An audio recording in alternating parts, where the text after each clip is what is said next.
So ఇప్పుడు మనం రైతులకి ఈ విశ్వాగ్రోటెక్ న్యూట్రిచ్ గోల్డ్ అని ఏదైతే పసుపు పంటకి ఇస్తున్నామో ఈ మొత్తం ప్యాకేజ్ లో మనం ఇస్తున్నటువంటివి ఏంటంటే 50 బస్తాల ఎరువు బస్తాలు, ఒక జింకు ప్యాకెట్, 2 బస్తాల బయోగ్రాన్యువల్స్ జింక్ ఇస్తున్నాము.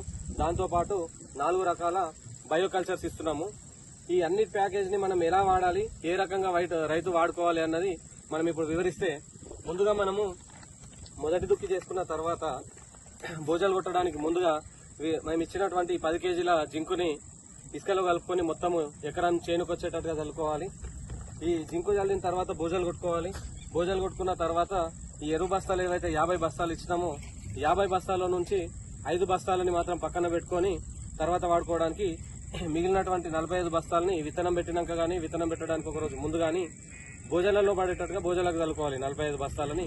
ఈ భోజనాల్లో ఈ 45 బస్తాలు చల్లుకోగానే మనం తడిస్తాం కాబట్టి తడి తీసుకున్న తర్వాత ఎంబటే ఈ ఎరువు అనేది నేలలోకి ఇంకిపోయి దీని పనిదనం అనేది స్టార్ట్ చేసుకుంటుంది.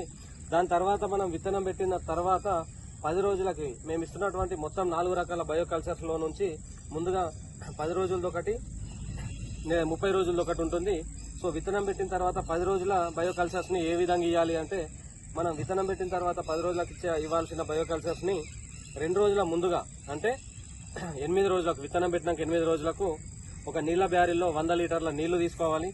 100 లీటర్ల నీళ్లు తీసుకొని ఆ నీళ్లలో మనం ఏదైతే ఈ 10 రోజుల లిక్విడ్ ఉందో 10 రోజుల లిక్విడ్ ని 100 లీటర్ల నీళ్లలో పోసుకోవాలా.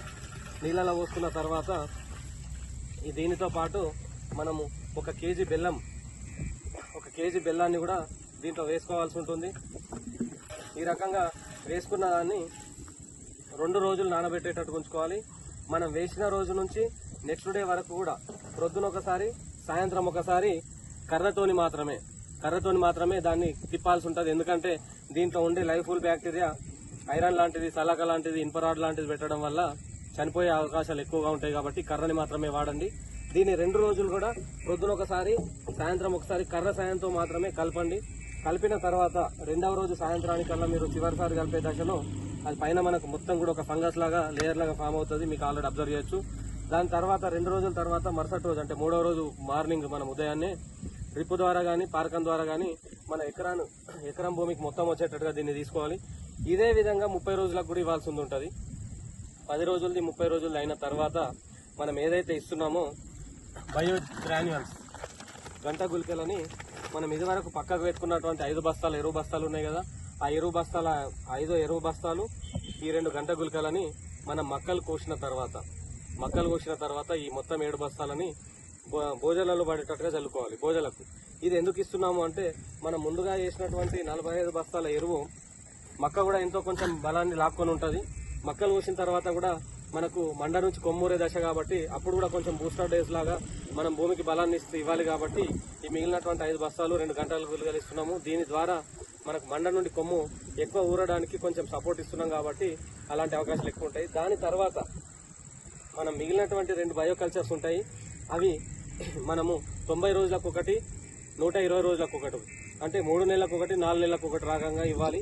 వీటిని కూడా మనం ఇదివరకు 10 రోజులకు, 30 రోజులకు ఏ రకంగా అయితే ఇచ్చినామో 100 లీటర్ల నీళ్లలో కిలో బెల్లం వేసుకొని ఈ 1 లీటర్ ద్రావణాన్ని దీంట్లో కలుపుకొని 2 రోజులు నానబెట్టి కర్ర సాయంతో తిప్పుకొని తర్వాత దాన్ని యథావిధిగా నీటి పారకంలో గానీ, డ్రిప్ ద్వారా గానీ మొత్తం 2 సార్లు 90 రోజులలో ఒకసారి, 120 రోజులలో ఒకసారి ఇచ్చేటట్టుగా సెట్ చేసుకోవాలి.